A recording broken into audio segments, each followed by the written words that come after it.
রাধে রাধে বন্ধুরা, প্রেমানন্দ মার্ট চ্যানেলে আপনাদের সব্বাইকে ভক্তিপূর্ণ প্রণাম। আপনারা কি কখনো ভেবে দেখেছেন, গুরুদীক্ষা নেওয়ার পর যদি আমরা গুরুর দেওয়া কোনো নিয়ম ঠিকমতো পালন করতে না পারি, অথবা ভুলবশত কোনো নিয়ম ভেঙে ফেলি, তাহলে কি হতে পারে? এই ভয়ে অনেকেই দীক্ষা নিতে পিছিয়ে যান। আজ আমরা এই সংশয় দূর করব প্রেমানন্দ মহারাজজির একটি অত্যন্ত সুন্দর এবং সহজ ব্যাখ্যার মাধ্যমে। সুদূর সিঙ্গাপুর থেকে নিধিজি নামে এক ভক্ত ঠিক এই রকমই একটি প্রশ্ন নিয়ে এসেছিলেন মহারাজজির কাছে। তিনি বলেছিলেন, মহারাজজি, আমি অনেক দিন ধরেই গুরুদীক্ষা নেওয়ার কথা ভাবছি, কিন্তু প্রতিবারই আমার মনে একটা ভয় কাজ করে। যদি দীক্ষা নেওয়ার পর আমি নিয়মগুলো ঠিকমতো পালন করতে না পারি, তাহলে কি আমার বড় কোনো অপরাধ হয়ে যাবে? এই ভয়ার্থ প্রশ্নের উত্তরে মহারাজজি অত্যন্ত স্নেহের সাথে বলেন, একদম ভয় পেও না। যদি কোনো ভুল হয়েও যায়, তবে সেই অপরাধ মোচন তিনিই করবেন যার স্মরণে আমরা আছি, অর্থাৎ আমাদের গুরুদেব। মহারাজজি বোঝান, আমরা আগামীকাল বাঁচব কিনা বা সন্ধ্যা পর্যন্ত আমাদের শ্বাস থাকবে কিনা তা আমরা কেউই জানি না। তাই কালক্ষেপ না করে অবিলম্বে গুরুর শরণাপন্ন হওয়া উচিত। গুরুমুখী হয়ে শরীর ত্যাগ করলে আমাদের নিশ্চিত মঙ্গল হবে এবং গুরুদেব আমাদের রক্ষা করবেন। তিনি আরও বলেন, আমাদের নিজেদের কোনো সামর্থ্য নেই, গুরুর কৃপাতেই সব হয়। তুমি শুধু তার হাতের পুতুল হয়ে যাও, দেখবে তিনি নিজেই সব নিয়ম পালন করিয়ে নিচ্ছেন।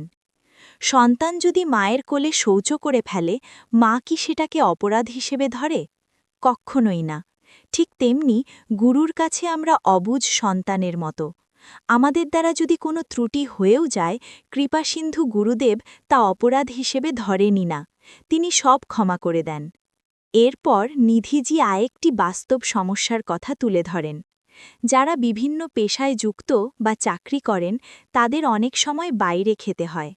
ভুল করে যদি এমন কিছু খাওয়া হয়ে যায় যা নিষেধ, তখন কি হবে? প্রেমানন্দ মহারাজজি অত্যন্ত সুন্দর সমাধান দিয়ে বলেন, এতে ভয়ের কিছু নেই। শুধু খেয়াল রাখবে যেন ভুল করেও মাংস, ডিম বা মদ গ্রহণ না করো, কারণ এতে অন্য জীবের প্রতি হিংসা করা হয়। কিন্তু যদি চাকরি সূত্রে বাধ্য হয়ে এমন খাবার খেতে হয় যাতে পেঁয়াজ বা রসুন দেওয়া আছে, তবে ঘাবড়ানোর কিছু নেই।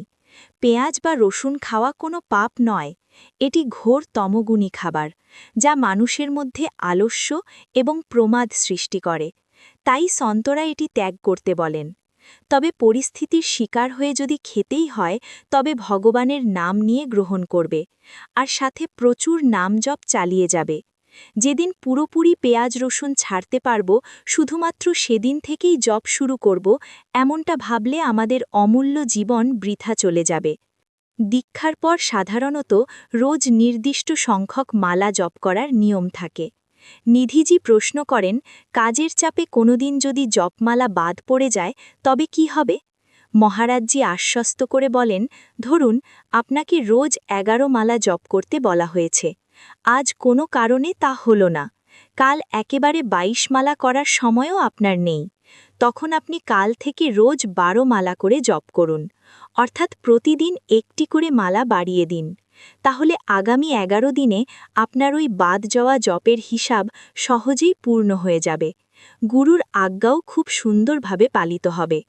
সবশেষে নিধিজি একটি অত্যন্ত জরুরি প্রশ্ন করেন, যদি কেউ অসুস্থ হয়ে 15 দিন হাসপাতালে ভর্তি থাকে আর জপ পুরোপুরি বন্ধ হয়ে যায়, তখন কি হবে?